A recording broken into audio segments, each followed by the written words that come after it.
Mesdames, Messieurs, bonjour.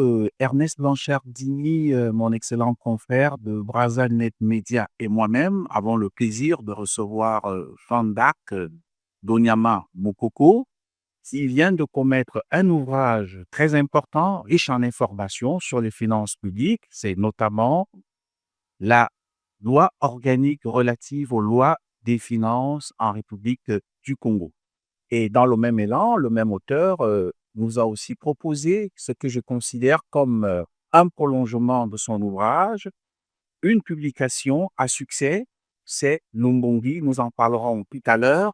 Et donc, je vous parlais de cet ouvrage que je conseille vivement à tous ceux qui veulent mieux connaître les finances publiques de manière simplifiée, dans un langage très simple et accessible à tout le monde. Monsieur Jean d'Arc Donyama Mokoko, bonjour. Bonjour. Alors, une première question. Lorsque un expert de votre dimension promet un ouvrage de qualité comme celui que vous avez lancé le 12 février dernier, ici même à Brazzaville, souvent, il se concilie dans une espèce d'autocensure, comme on dit en français africain, avoir le flamin de peur de se mettre en porte-à-faux avec les dirigeants. Est-ce que vous, dans le cas de ces livres, vous êtes vraiment allé au fond des choses? Merci pour cette question. Et ici, il ne s'agit pas de ça. Il n'y a pas de frein à main, il n'y a pas d'autocensure. Comme vous le savez, le gouvernement a engagé une grande réforme. Il s'agit de la réforme sur les finances publiques. Et cette réforme-là doit être comprise et appliquée par tout le monde. Il ne s'agit pas seulement d'une réforme qui concerne les praticiens des finances publiques, il s'agit d'une réforme qui concerne la gestion des recettes et des dépenses publiques. Donc, ça concerne le gouvernement et les collectivités locales. Il s'agit de mettre euh, à la place publique ce que la réforme contient. Qu'est-ce qu'elle contient en réalité, cette réforme? D'abord, elle instaure ce qu'on appelle aujourd'hui la politique budgétaire à moyen terme. Qu'est-ce que c'est la politique budgétaire à moyen terme? La politique budgétaire à moyen terme, c'est ce qui permet aujourd'hui, c'est ce qu'on n'avait pas dans le passé, ce qui permet aujourd'hui au gouvernement de prendre d'une part la loi des finances ou le budget qui obéit à un principe qu'on appelle d'annualité budgétaire. Ensuite, tout ce que nous appelle le PND, les politiques sectorielles. Donc, pour faire l'agencement entre les politiques publiques à long terme et à moyen terme et le budget, il y a sur l'instauration de la politique budgétaire à moyen terme, avec un instrument qu'on appelle le cadre de dépenses à moyen terme. Donc, c'est ce cadre de dépenses à moyen terme qui permet, d'une part, de prendre des éléments qui viennent du PND ou des politiques sectorielles. Ensuite, vous prenez des éléments qui rentrent dans ce qu'on appelle le budget.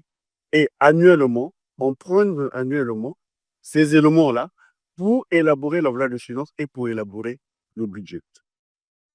Et si on essaie de contextualiser dans la situation que nous vivons, celle qui est la nôtre, Oui. est-ce que vous prévoyez une simultanéité dans le cadre des réformes des politiques publiques et la réforme des politiques financières? C'est une nécessité absolue parce que vous ne pouvez pas aller vers une réforme des finances publiques sans avoir au préalable élaboré ou entrepris les réformes des politiques publiques.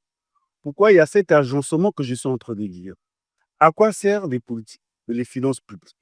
Les finances publiques, en réalité, sont juste un outil pour la mise en œuvre de politiques publiques.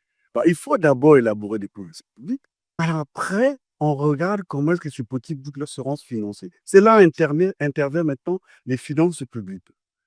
Je peux vous citer le baron, lui qui était ministre français euh, entre le XVIIe siècle et le XVIIIe siècle, qui disait: faites-moi des bonnes politiques, moi je vous ferai des bonnes finances. Vous voyez un peu l'articulation. Donc, il faut d'abord partir des politiques publiques. Il faut d'abord que ces politiques soient comprises, c'est bien élaboré. C'est pour ça que je parle de la conceptualisation de politiques publiques. Et la conceptualisation de politiques publiques ne peut intervenir que lorsqu'on a fait une revue de ces politiques publiques-là. Ensuite, on regarde comment est-ce que dorénavant, comment est-ce que dorénavant nous allons pouvoir élaborer nos politiques publiques. Voyez-vous, par exemple, aujourd'hui, on nous dit on passe du budget moyen vers le budget programme. Qu'est-ce que ça veut dire? Quelle est la particularité du budget moyen? C'est eux, vous allez constater, d'année en année, parfois, on reproduit les mêmes lignes budgétaires. C'est ça qu'on appelle le budget moyen pour le fond. On reproduit les mêmes lignes budgétaires et l'efficacité, après, n'est pas vraiment efficiente. C'est exactement. Or, aujourd'hui, on passe d'une approche budget moyen vers une approche du budget programme. Qu'est-ce que le budget programme? Le budget programme, en réalité, c'est un triptyque. Ça prend les politiques publiques, la gestion axée sur le résultat et les ressources financières. C'est ce qui permet aujourd'hui de parler de la performance. Parce que dans un programme, comme c'est écrit dans mon ouvrage ici, le programme, et comme c'est écrit aussi dans la loi de finances, le programme permet de mettre en œuvre une action ou plusieurs actions représentatives d'une politique publique. Donc, on ajoute à ce programme des ressources budgétaires. Voyez-vous? Donc, le programme, c'est-à-dire les crédits qui sont affectés dans le programme budgétaire, servent à mettre en œuvre les politiques publiques. Donc, vous voyez, l'articulation est très importante. La similarité aussi est très importante. Il vaut mieux faire les deux pour être efficace. On ne peut pas dire, on parle d'une politique de moyens, une logique de moyens pour le budget programme en ce qui concerne le budget, et laisser les politiques publiques sur la logique de moyens. Ernest Blanchardini. Moi, je voudrais plutôt demander à M. Okoko, est-ce que tout cela ne paraît pas trop intellectualiste ou initiatique quand on sait que nous avons besoin de savoir quel est l'impact réel de la loi organique relative aux lois de finances sur la gestion des finances publiques au Congo? Oui, si on n'explique pas, ça va être le domaine des initiés. Raison pour laquelle j'ai écrit ce livre, justement. Pour que ça soit à la portée de tous. Il faut que chacun de nous s'approprie. Pour comprendre, la loi des finances, ce n'est pas fait pour le gouvernement. La loi des finances, c'est fait pour tout le monde. Donc, chacun de nous doit regarder ce qui est écrit. Chacun de nous doit comprendre ce qui est écrit dans une loi de finances. Ce n'est pas fait pour tel ou tel individu. C'est pour cela que les citoyens doivent s'en approprier. Or, pour que les citoyens puissent s'en approprier, il faut comprendre de quoi on parle. Et c'est pour cela la raison, justement, de ce livre. Vous prenez l'exemple du programme. Le programme, en bourse, on a institué des indicateurs de performance. C'est-à-dire, ce n'est plus comme à l'époque où on pouvait engager les dépenses publiques sans qu'il y ait derrière des résultats mesurables. Aujourd'hui, on a des indicateurs qu'on appelle des indicateurs de performance, mais qui sont mesurables. Donc, à chaque dépense publique, derrière, il faut qu'il y ait un indicateur qui permet de vérifier l'efficacité de la dépense publique. Donc, c'est très important. Il faut qu'on explique ça aux citoyens. Il faut qu'on explique ça même aux praticiens eux-mêmes. Il faut qu'ils comprennent de ce qu'ils sont en train de faire. Quel est aujourd'hui le domaine dans lequel doit s'exécuter l'action publique? Comment ça doit s'articuler?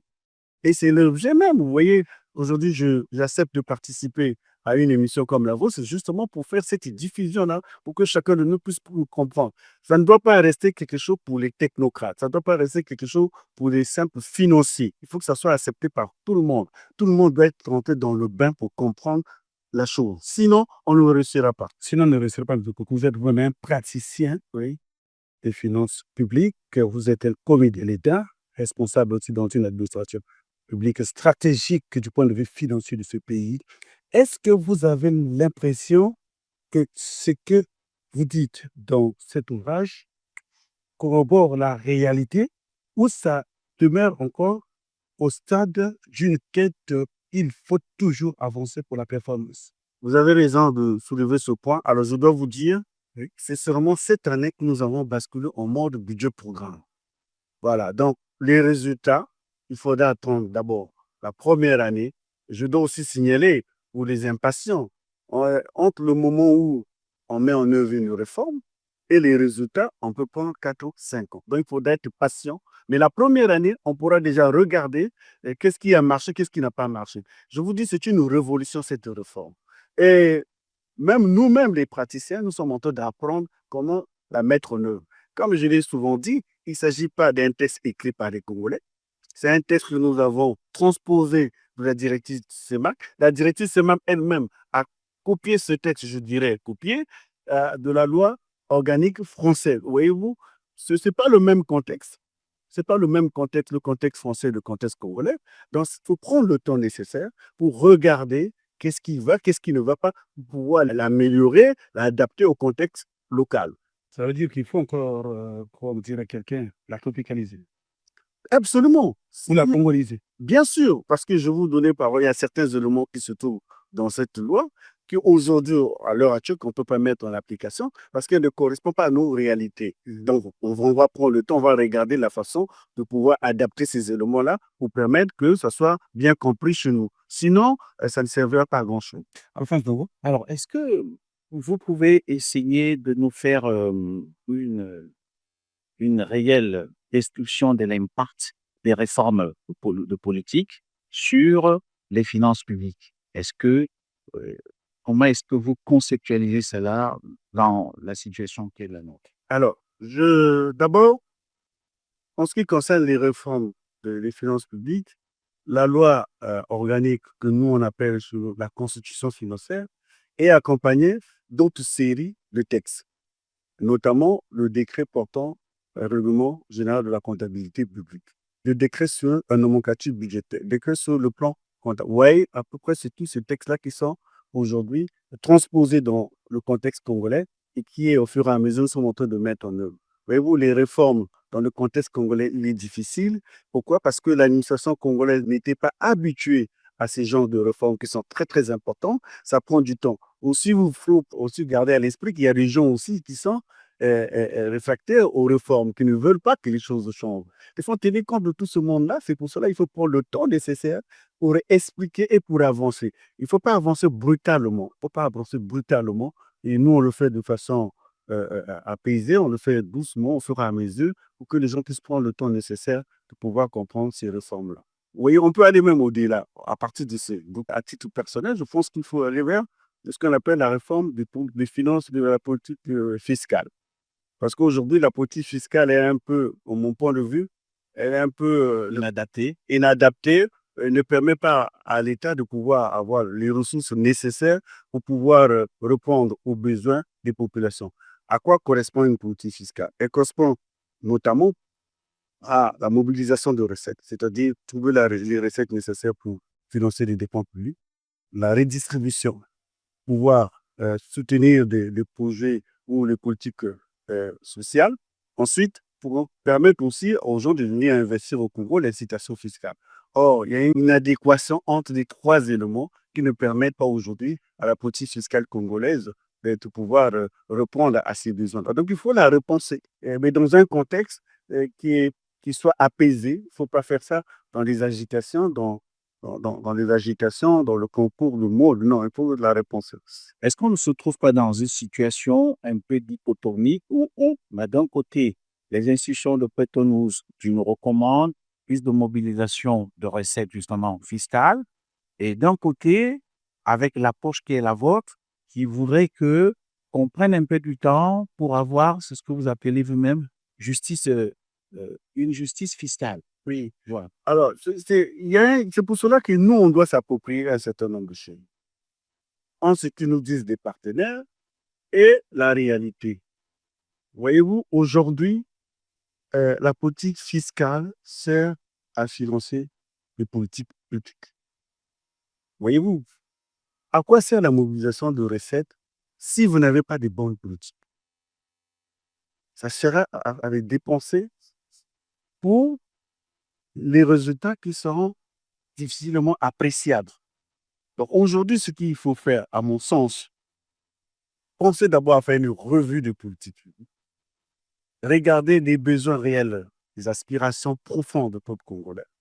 À partir de ces éléments-là, on regarde quelle est la recette fiscale qui permet aujourd'hui de financer ces dépenses. L'un des fondateurs des finances publiques actuelles, qui s'appelle Gaston Gies, qu'est-ce qu'il dit? Il dit, les finances publiques, c'est trois choses. Premièrement, la dépense, la recette et l'application de la recette sur la dépense. Pas l'inverse. Il n'a pas dit les recettes Et la dépense après. Non, la dépense, la recette et l'application de la recette sur les dépenses. Qu'est-ce que ça veut dire? Il faut d'abord penser ce qu'on a envie de faire, c'est-à-dire les politiques publiques. Ensuite, on trouve la ressource nécessaire pour financer ces politiques publiques. Et l'application, ça veut dire c'est la loi des finances. Le nécessaire qu'on a trouvé, c'est avec ça qu'on va mettre en œuvre les politiques. Donc, la priorisation. Voilà ce que dit le plan de faire de la finance publique actuelle. La dépense, la recette et l'application de la recette sur la dépense. Chinkoko, juste une question. Alors, vous avez voulu dire, faire comprendre par l'entremise de votre livre ici, que le succès de la réforme des finances publiques doit être inclusif, c'est-à-dire doit impliquer les Congolais de tous les niveaux et qu'il ne s'agirait pas d'une histoire des initiés ou d'une histoire d'une caste quelconque. Alors, comment comprendre sur quel niveau se situe l'implication du citoyen dans le processus de mise en œuvre de cette gestion des finances publiques selon la vision que vous avez rappelée ou signifiée ici dans votre ouvrage? J'irai au-delà des finances publiques. Je dirais les finances publiques, je dirais même l'action publique. OK. C'est-à-dire qui intègre tous ces éléments Oui, politiques publics, je vais au-delà. Alors, je vais vous prendre, si vous me permettez, un passage qu'on appelle, j'ai écrit dans mon bouquin, c'est pour ça que je conseille aux gens, c'est normal, hein, Ouais, d'aller lire ce livre. J'ai écrit ce qu'on appelle, on appelle la mise en agenda des politiques publiques. Je vous lis un passage. allez-y. Euh, La mise à l'agenda est un processus crucial dans le domaine de l'élaboration de politiques publiques. Elle consiste essentiellement à déterminer quel problème ou quel sujet mérite l'attention et l'action des autorités publiques. Cette étape est fondamentale car elle conditionne la manière dont le gouvernement, les décideurs politiques, allouent leurs ressources budgétaires et leur énergie pour résoudre les défis rencontrés par la société. La mise en agenda. J'ai écrit la mise en agenda. Beaucoup de gens ne l'ont pas relevé. Je vous remercie pour cette question. Qu'est-ce que c'est la mise en agenda? C'est la participation des citoyens avant que le décideur politique puisse choisir quelle est la politique publique à mettre en œuvre. Il y a un processus qui se fait en amont. Ce processus qu'on appelle la mise en agenda, comme je l'ai écrit dans le livre. Donc, ça permet aux citoyens de participer à la décision. Et personne ne sera surpris lorsque le gouvernement prendra une décision sur tel ou tel sujet. Oui, par exemple. Je vous donne un exemple simple. Une mairie, parce que ce n'est pas seulement le gouvernement, même au niveau décentralisé. Une mairie, je prends un exemple simple. Une mairie qui voudrait construire entre un stade de football et un stade de volleyball. Bah, l'idéal, ça serait quand même de demander aux habitants de ce quartier pour savoir quel est le sport qu'ils pratiquent de plus riche. Et que lieu de venir, bon, nous, on décide de construire un stade de handball. Vous voyez que ça ne serait pas efficace. Les gens, ils ont besoin d'un stade de football, il faut le leur construire. On ne dit pas que c'est la population qui, ou les citoyens qui doivent décider à la place. Non, je ne dis pas ça. La mise en agenda, ce n'est pas comme ça. C'est de telle sorte que nous tous, la communauté, les intellectuels, les citoyens, les étudiants, on discute d'un sujet. De telle sorte que quand le sujet arrive sur la table du gouvernement, ils ont tous les éléments d'appréciation. Qu'est-ce que la population pense? Qu'est-ce que les étudiants pensent? Qu'est-ce que les jeunes pensent de ce sujet-là? Après, en ce moment, ils prendront la décision aisément. C'est un processus qui est important. Par les temps qui courent, et surtout avec les réseaux sociaux, il est préférable, je pense, pour nous d'entamer cette réforme-là, de mise en agenda des petits publics, comme je l'ai écrit dans l'ouvrage. Et justement, dans le même élan, vous êtes fendu d'une publication, à succès d'ailleurs, que beaucoup de gens, des internautes ont consulté, c'est Bondi pour la mise en agenda du nouveau cadre de modernisation de l'action publique et du développement. Est-ce que vous voulez dire que cette idée épouse éventuellement celle que vous avez consignée dans votre ouvrage? Absolument, absolument. Je souhaite que ces genres de discussions se fassent d'abord au niveau le plus bas d'abord. Ensuite, ça pourra monter au niveau gouvernemental ou au niveau des élus, les députés, les sénateurs. Il faut qu'il y ait des débats en amont sur un certain nombre de sujets. Pas tous les sujets. Il y a des sujets qui demandent, il y a une urgence, il faut que le gouvernement puisse prendre la décision. On ne va pas prendre le temps d'aller consulter, non.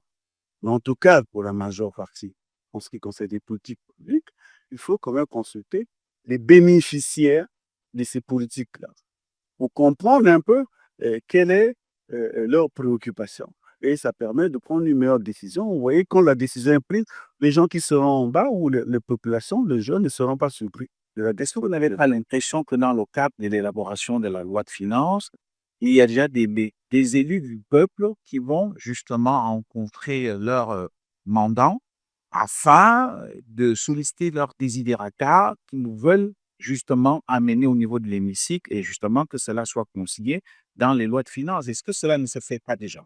Non, c'est pas ce processus-là. Le processus dont je suis en train de parler, il est bien formalisé.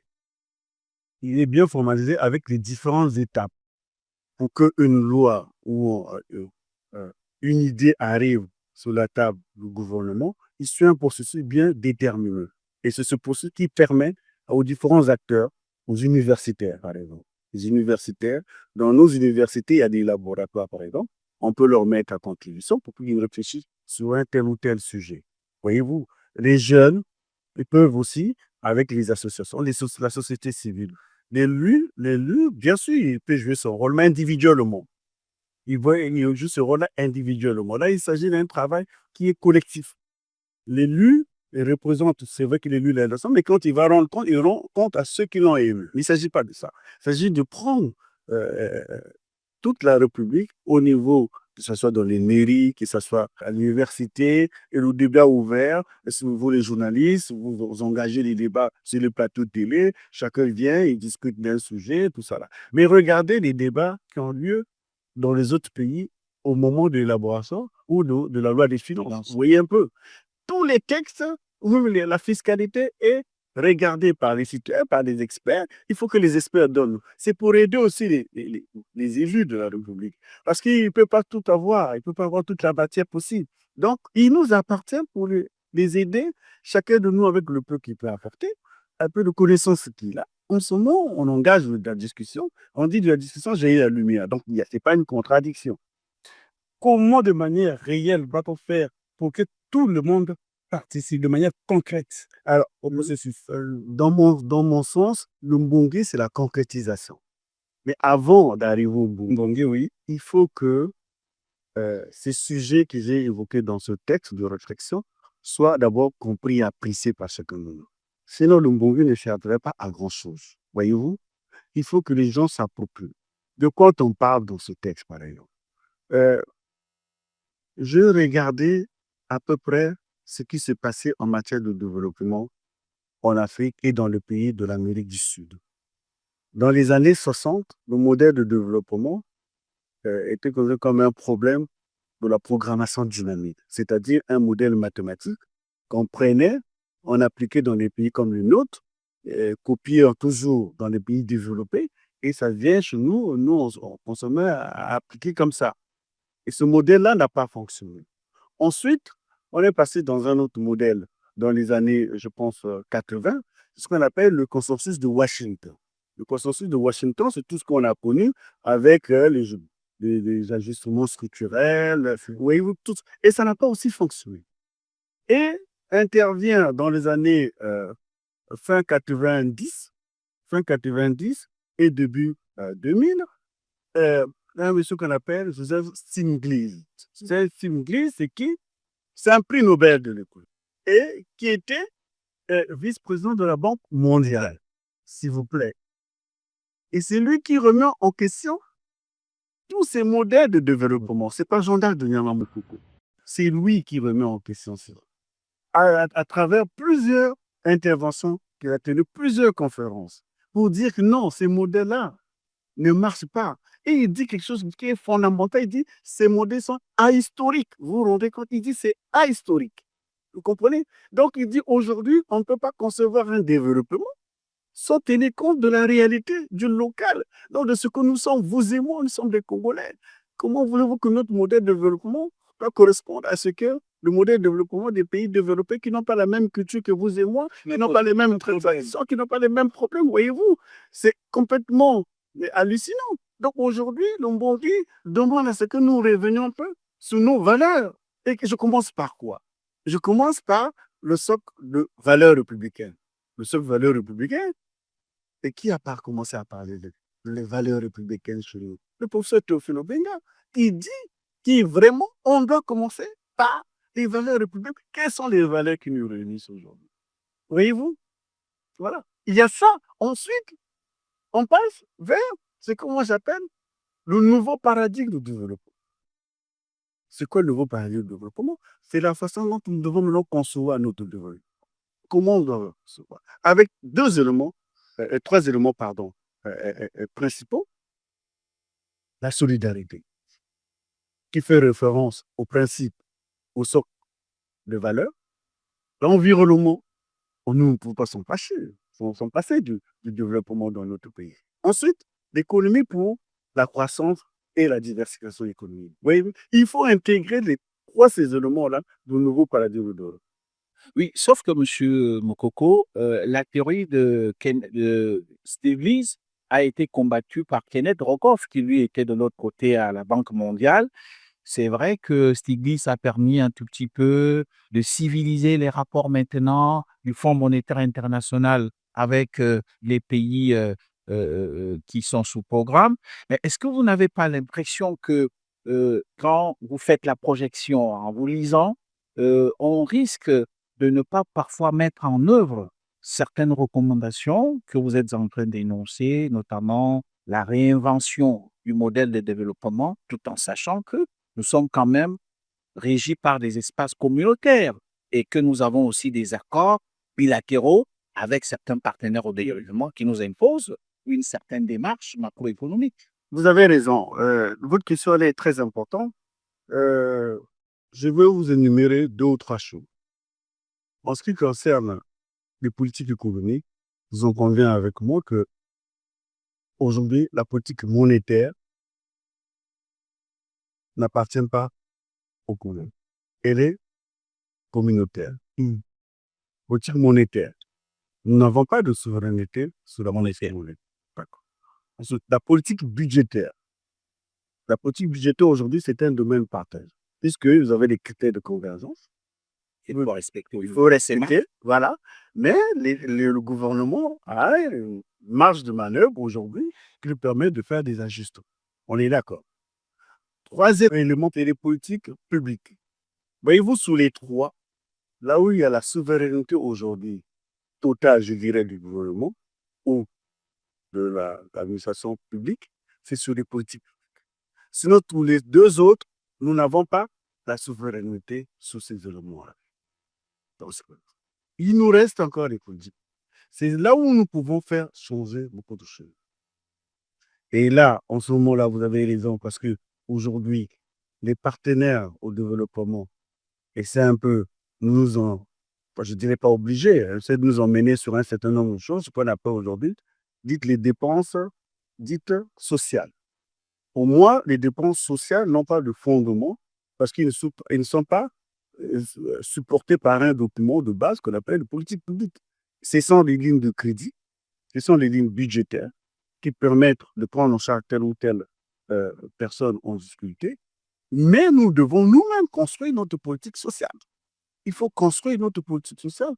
Il faut créer un cercle vertueux de politique sociale qui prend en ligne de compte la solidarité intergénérationnelle, l'éducation, la santé et le logement. Voilà, on peut créer un cercle comme ça et on va le financer comment? Je ne demande pas d'aller chercher des emprunts pour regarder, cela m'intervient la politique fiscale, je sais. Une fois que j'ai pensé à ces éléments, je peux faire intervenir la politique fiscale pour pouvoir trouver la ressource nécessaire pour financer ces éléments-là. Sinon, ça serait de la théorie simplement. Il faut apprécier ces éléments-là. Mais la politique fiscale doit se reposer sur quoi? Vous et moi, je vous ai dit que nous sommes les Africains, nous sommes des Bantous. Aujourd'hui, entre l'époque de nos grands-pères et l'époque d'aujourd'hui, vous voyez qu'il y a une évolution de mœurs. Et l'évolution-là, est-ce qu'elle est positive ou négative par rapport à nos traditions? Voyez-vous, les pays comme le Japon, la Corée du Sud, la Chine se développent en gardant leurs traditions. Et nous, quel est le contexte congolais? Vous pensez que nous sommes encore là, nous gardons nos traditions? Vous voyez, aujourd'hui, comme le disait le professeur Ndingambo, quand on a instauré la monnaie à l'époque coloniale pour payer l'impôt, ceci a commencé à créer des problèmes chez nous. La monnaie, la ressource.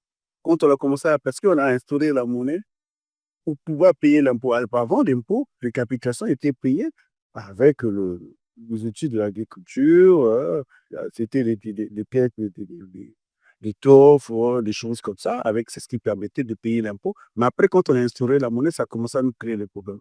Aujourd'hui, la démarche ne peut pas être la même. Moi, je voudrais plutôt inciter sur l'instauration d'une vraie justice sociale et d'un développement inclusif. Alors, parlant de cela, je voudrais juste vous poser la question de savoir quels sont les défis que le Congo doit surmonter pour parvenir à ce stade. Les défis sont nombreux. Les défis sont nombreux parce qu'aujourd'hui, nous avons un problème d'emploi de jeunes, nous avons un problème pour le logement, nous avons un problème d'infrastructure et en avons beaucoup, beaucoup de défis. Ce qui me fait peur, ce ne sont pas les défis. Qu'est-ce que vous préférez? Et moi, ce qui me fait peur aujourd'hui, c'est l'orientation que nous devons donner aujourd'hui au modèle de développement du pays. Voilà, les défis, c'est fait pour être réalisés. Mais en partant de quoi? En partant d'où? C'est ça qui est pertinent à mon sens. Et répondez. Bien sûr, c'est pour ça que je propose Dombongi. C'est pour ça que je propose Dombongi. Je dis il faut aller étape par étape. Commençons d'abord par ce que nous sommes, donc le socle de valeurs, pour qu'on se retrouve, vous et moi. Nous venons tous d'horizons différents. Nous venons de départements différents, mais nous avons un pays, nous avons une constitution. Mais il faut des valeurs républicaines qui nous permettent de se retrouver. Ensuite, comme je le venais de le dire, le paradigme de développement qui intègre tous ces éléments-là. On ne peut pas développer l'économie du Congo sans tenir compte de l'aspect social et environnemental. C'est ce que ça veut dire simplement. Ensuite, au lieu d'élaborer le PND comme nous avons l'habitude de faire aujourd'hui, parce que la difficulté avec les PND que nous avons aujourd'hui, c'est un problème parfois de financement. On trouve difficilement de financement. Vous voyez, ça nous met parfois en difficulté pour mettre en œuvre ces plans nationaux. Et les plans nationaux, aujourd'hui, ça a commencé dans les années 1964. 64, jusqu'aujourd'hui, on va de plan en plan, et les résultats ne sont pas parfois au rendez-vous. Et donc, ça nous pose beaucoup de difficultés. Il faut, au lieu de rester sur un plan à moyen terme, il faut aller à un plan à long terme, sur 20 ans par exemple. Sur 20 ans. Sur 20 ans, oui, comme je dis dans le monde, sur 20 ans, ça nous laisse le temps d'abord de trouver la Mais un programme séquencé par Exactement. tous les quinquennats. Exactement. Parler de programme national de modernisation. Exactement. Tous les 5 ans, sous le modèle de 20 ans, on prend 5 ans pour mettre en œuvre. On regarde comment. De telle sorte que si on n'arrive pas à tout épuiser en 5 ans, on peut toujours décaler, mais on garde la même logique. On garde la même logique et on garde la même efficacité puisque c'est le résultat final qui compte pour nous. Et donc, c'est pour cela que j'ai proposé ces éléments-là. Et je propose aussi. Mais comment financer cela? C'est vrai que vous parlez de la fiscalité. Mais aujourd'hui, lorsqu'on jette un coup d'œil sur le cadre fiscal dans notre pays, les entreprises se plaignent du fait qu'il y a une espèce de pression fiscale. Bon, il n'y a qu'une quantité d'entreprises qui contribuent aux recettes fiscales. Tandis que, notamment le secteur informel et d'autres couches socio-économiques sont pratiquement hors circuit. Donc, comment, pour vraiment la compréhension de ceux qui nous suivent, comment est-ce que vous entendez donc faire que la justice fiscale s'installe et que éventuellement cela amène encore à plus de mobilisation de ressources et vous les quantifiez à peu près à combien aussi? Parce que le développement a besoin parfois des projections. Oui. Alors, d'abord, il faut élaborer, comme je l'ai dit tantôt, une nouvelle politique fiscale. C'est-à-dire celle qui est en vigueur depuis les années 60 ne serait pas adaptée. Non, elle n'est pas adaptée d'abord. Dans le Fonds monétaire international, la Banque mondiale nous demande de plutôt la renforcer. Ah, bien sûr, renforcer, c'est cela. Il faut renforcer justement ce que nous avons hérité des années 60. Il faut renforcer cela. Il faut regarder. C'est vrai qu'il y a eu beaucoup d'évolutions dans ces textes-là. Mais il ne s'agit pas seulement des impôts. Il s'agit de tout l'environnement qui permet aujourd'hui à l'État de être efficace. D'une part, comment est-ce qu'on va pouvoir mettre en œuvre des politiques publiques pour qu'elles soient efficaces? Comment est-ce qu'on doit évaluer la dépense publique? C'est d'abord ces éléments-là. Et c'est ces éléments qui vont nous permettre après, justement, de regarder dans quel contexte les choses peuvent évoluer. Voyez-vous? Donc, on ne peut pas aujourd'hui dire on va changer la politique fiscale sans savoir où nous allons. Tu comprends ce que je veux dire? On ne change pas la politique fiscale pour dire, bon, j'ai besoin de telle ou telle chose. Non, il faut savoir où nous allons. On va où? Qu'est-ce qu'on veut? Quel est le modèle que nous avons choisi pour notre développement? Voilà. Parce que la fiscalité, c'est la contribution de chacun de nous. Si vous êtes d'accord avec ce qui est retenu comme modèle de développement, donc vous êtes d'accord à participer à l'effort. Vous comprenez ce que je veux dire? Là, il faut que chacun de nous puisse comprendre l'effort qui est demandé à chacun de nous pour arriver à tel résultat. C'est d'abord ça, le B.A.B.A.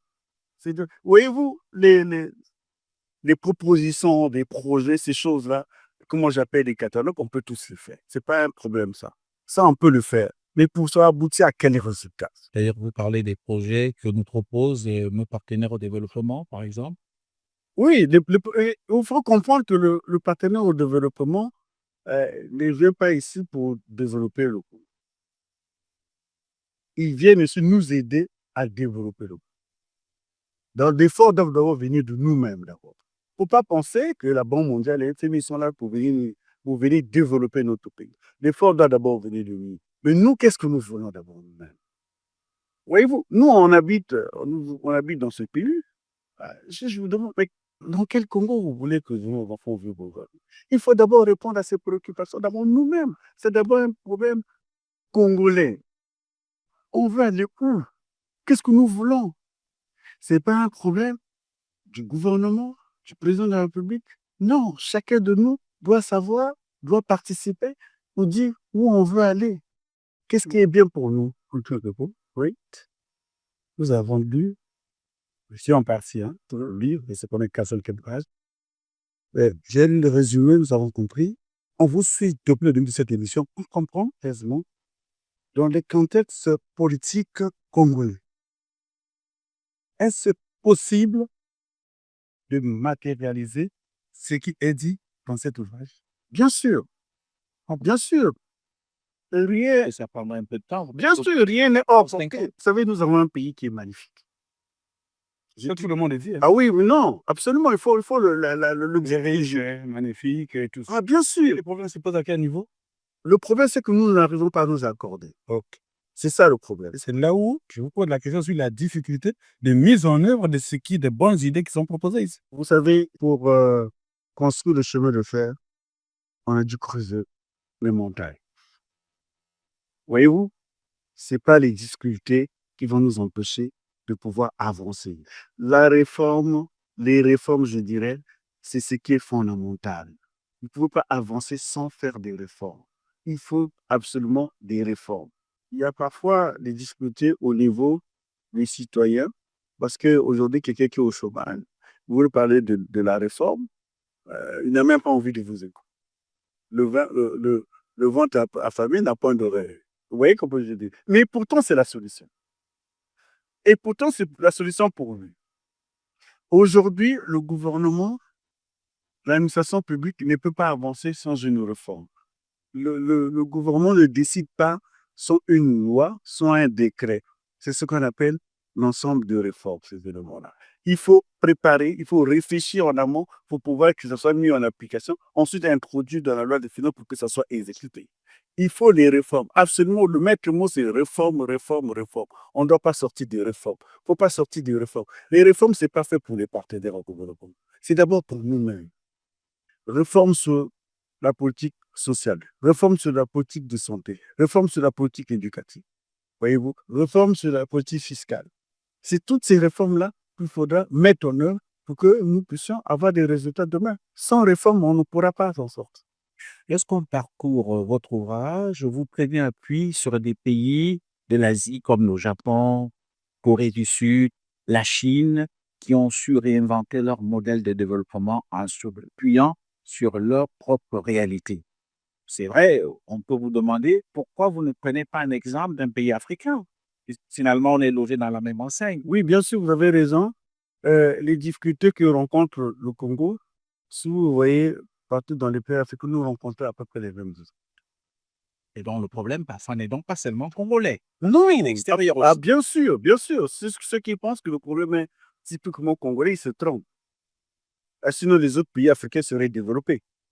Oui, C'est le contexte dont je suis en train de vous parler. Il ne faut pas oublier que nous avons quasiment tous les pays faisant accéder à l'indépendance dans les années 60. L'indépendance, elle est peut-être formelle, mais dans le fond, nous avons encore des verrous qui nous empêchent d'aller parfois un peu plus loin. Ça, il faut l'admettre. Mais c'est pour ce que là, je dis, il faut revenir à nos fondamentaux. Les fondamentaux, c'est quoi? Il faut d'abord se retrouver soi-même. Il faut se retrouver soi-même et regarder ce qui est important pour toi. Parce que nous avons déjà une difficulté dans la plupart des pays africains, vous venez de le dire, c'est que la matière première vous appartient et celui qui fixe le prix, c'est quelqu'un d'autre. Mais, voyez-vous, c'est déjà une grande difficulté. Ensuite, nous avons nos propres difficultés internes, notamment les ressources humaines. Bien sûr, en termes de ressources humaines, il y a aussi les incivilités qu'on appelle la civilité, la corruption, ce genre de choses qui freinent un peu aussi notre développement. Il y a tous ces problèmes-là qu'il faut prendre en ligne de compte. Mais il ne faut pas baisser les bras. Il ne faut pas baisser les bras, il faut avancer. Il faut avancer, mais en prenant toutes les dispositions nécessaires. C'est pour ça que je pense, vous ne trouverez pas, c'est sans inventer, un cadre aussi opérationnel que j'ai proposé comme celui-là. Et vous voyez, je propose à la fin, à l'horizon 2028, que si on réussit tous ces éléments-là, qu'on passe sur la base d'un budget base zéro, c'est fondamental. C'est fondamental si on arrive à cette étape-là. Comment ça veut dire concrètement pour ceux qui nous suivent? Ça veut dire toutes les lignes qui sont inscrites dans le budget, tous les éléments qui sont inscrits sont revus. Il n'y a pas de reconduite automatique des lignes budgétaires. Il n'y a pas de reconduite automatique des lignes budgétaires. On revoit toutes ces lignes-là, tous ces éléments-là. Ça peut avoir changé. Exactement. Un autre budget peut avoir remplacé. Exactement. Donc, il faut adapter, n'est-ce pas, la nomenclature du budget aux réalités sur le terrain. Peut-être pas adapter la nomenclature, mais les éléments inscrits dans le budget de l'État. Notamment puisque nous avons aujourd'hui des budgets programmes. C'est un élément très important et ça va nous permettre justement d'avoir cette éclaircie-là. Puisqu'on a aujourd'hui le budget programme, on va vers la performance. Qu'est-ce que ça veut dire vers la performance? Il faut savoir ce qu'on a écrit. Est-ce que ça va apporter le résultat? Si ça n'apporte pas le résultat, on change. C'est ça l'objectif. Donc, le budget base zéro va nous permettre justement de regarder tous ces éléments, mais de façon calme. C'est pour ça que je disais aujourd'hui, le débat, ce n'est pas d'organiser le Mbongi. Si on organise le Mbongi aujourd'hui, que les gens n'ont C'est pas... pas une conférence nationale bis. Non, absolument pas. Ça ne servira à rien aujourd'hui d'organiser le Mbongi si les gens ne sont pas appropriés de l'idée que nous faisons sur la modernisation de l'action publique. Il faut moderniser l'action publique. Moderniser l'action publique, c'est quoi? Revoir les politiques publiques, instaurer la gestion axée sur les résultats dans les administrations, les fonctionnaires, jusqu'aujourd'hui, personne ne leur demandait les comptes, permettez-moi, entre guillemets, personne ne leur demandait les comptes. Ils n'ont pas d'obligation, ni de moyens, ni de résultats. Aujourd'hui, c'est ça le contexte aujourd'hui. Pourtant, l'État est obligé de faire face aux charges Bien sûr, mensuelles. et bien sûr, Non. mais pour quels résultats? Est-ce que les populations sont satisfaites des services publics? Ça, il faut pouvoir changer cet état d'esprit. C'est d'abord pour eux que nous sommes en train de faire. Je crois pour eux. Voyez-vous, je vais vous donner un exemple d'une réforme qui, pour moi, apparaît capitale. Dans mon livre, j'en parle, c'est la réforme ou alors l'instauration plutôt de la comptabilité matière, de titres et valeurs. C'est quoi la comptabilité matière? La comptabilité matière, c'est la comptabilité qui gère le patrimoine pour les de l'État. Qu'est-ce qui se passe aujourd'hui? Aujourd'hui, d'année en année, vous avez des inscriptions au budget de l'État pour acheter du matériel informatique, tout ça. Mais ce matériel-là n'est pas comptabilisé. Donc, l'État dépense chaque année la ressource, mais ce n'est pas combien il a déjà stocké en termes de matériel. Combien ils ont déjà en termes de véhicules, par exemple. Vous voyez, un ministère peut aujourd'hui décider d'acheter des ordinateurs. 10 cette année, l'année prochaine. Mais ça peut aussi disparaître sans pourtant qu'on sache d'où c'est parti. Et donc, la comptabilité matière vient instaurer, justement, l'enregistrement. Une sorte de transparence. Bien sûr. L'enregistrement, la comptabilité de ce matériel-là. De l'achat jusqu'à la cession. C'est tout cela maintenant enregistré. La loi organique prévoit ça. Voyez-vous, c'est une grande réforme. On ne le faisait pas dans notre pays. Donc aujourd'hui, ça va nous permettre de bien réguler la dépense qui concerne le matériel. Si déjà un ministère a déjà acheté le matériel qu'on regarde dans son stock, il a déjà assez d'ordinateurs. Pourquoi vous donnez encore la ressource, la ressource pour acheter d'autres ordinateurs? Donc, ça servira pas. On pourrait maintenant orienter cette dépense-là sur les autres dépenses qui, nous pensons, est nécessaire. Vous voyez un peu à peu près ce que ça va nous porter. La question que beaucoup de gens se posent, c'est que depuis que cette loi organique, justement, a été élaborée, mais on a l'impression que sur l'application, on cherche encore à voir quelles sont effectivement les efficacités que cette loi génère. Oui, comme je vous ai dit au début, nous avons pris du temps. La loi a été votée en 2017. C'est seulement cette année que nous avons basculé au mode vieux programme. Parce qu'il fallait prendre un certain nombre de textes pour pouvoir, l'administration est parfois lente et surtout que il faut que chacun de nous puisse comprendre cette loi et pour qu'elle soit bien mise en application. D'abord, les gestionnaires au quotidien qui sont sur la chaîne de la dépense, ces personnes doivent comprendre la loi et vers où nous voulons aller. Dans les résultats, il ne faut pas s'attendre aux résultats maintenant. Il faut prendre un peu de temps, le temps que soit mis en application. Et puis, l'année prochaine ou d'ici 2 ou 3 ans, nous aurons de premiers résultats. Déjà, l'année prochaine, en tout cas, si tous les éléments nécessaires sont mis en œuvre, on pourra avoir ce qu'on appelle, on a prévu dans la loi, le rapport annuel de performance pour chaque programme. Voilà. Chaque responsable de programme doit rendre compte de la ressource qu'on lui a confiée et qu'est-ce qu'il en a fait et quels sont les résultats apportés. Et donc, à partir de ces RAP qu'on appelle le RAP, et chacun de nous pourra apprécier, puisque ce sont des éléments qui seront joints à la loi de règlement. Donc, je pense que les citoyens pourront accéder à un certain nombre d'informations pour pouvoir apprécier de la pertinence ou la performance de la mise en œuvre de cette réforme-là. Mais il faut prendre d'abord le temps nécessaire pour expliquer aussi, parce que faut qu'elle soit bien composée. J'insiste là-dessus, il faut que la loi soit comprise d'abord. Hein. La mise en application, c'est bien beau. De nombreux pays africains qui sont en avance par rapport à nous, ce n'est pas pour autant qu'ils ont plus de résultats que nous. Donc, ce n'est pas la précipitation, mais c'est d'abord l'appropriation d'abord. On sait, Monsieur Mokoko, que ce sont les hommes qui impulsent la dynamique des réformes publiques. Mais en vous lisant, on a comme l'impression que vous ne mettez vraiment pas cet aspect au centre. Parce que ce sont les hommes, après tout, de par leur qualité intrinsèque, qui impulsent la dynamique des réformes publiques. Non, il ne faut pas reposer les réformes sur des individus. Pour vous, c'est quoi? C'est sur les normes? Non, pas sur les normes. La réforme, c'est le renforcement de l'action publique, de l'État. Oui, mais la ressource humaine a quand même... Bien sûr, vous avez raison. La ressource humaine, c'est ce que on doit pouvoir faire, c'est la formation qui manque aujourd'hui aux fonctionnaires de l'État. Parce qu'ils n'étaient pas habitués à la performance. Aujourd'hui, on instaure Un système qui les amène vers la performance. bien sûr la gestion axée sur le résultat. Ça ne peut pas se faire en une année. C'est pour ça que je dis qu'il ne faut pas se reposer d'abord sur les ressources humaines. Exactement. Dans un premier temps, on a essayé un peu d'instaurer la réforme dans toutes les structures, et au fur et à mesure que nous avançons, et les gens vont pouvoir intégrer dans la formation également. Normalement, c'est prévu qu'il y ait une formation de tous les acteurs qui participent à la réforme. Sinon, on ne pourra pas s'en sortir. Merci beaucoup. C'est sur cette note que nous allons clôturer cet entretien. C'est vrai qu'avec vous, on aurait bien voulu aller en profondeur parce que vous avez apporté beaucoup de questions qui concernent le développement de notre pays. Mais les temps et le temps, comme on dit dans le langage qui est le nôtre, peut-être que nous aurons certainement la possibilité de rebondir sur d'autres thèmes afin que vous éclairiez la lanterne des Congolais puisque vous êtes en train de mettre un principe de démocratisation, n'est-ce pas, de l'information économique. Et nous avons été très heureux, Ernest Blanchard-Dini et moi, de vous recevoir sur ce plateau. Je rappelle aux téléspectateurs et internautes que vous êtes vous-même financier de formation et planificateur. Donc, c'est vraiment un sachant qui sait de quoi il parle.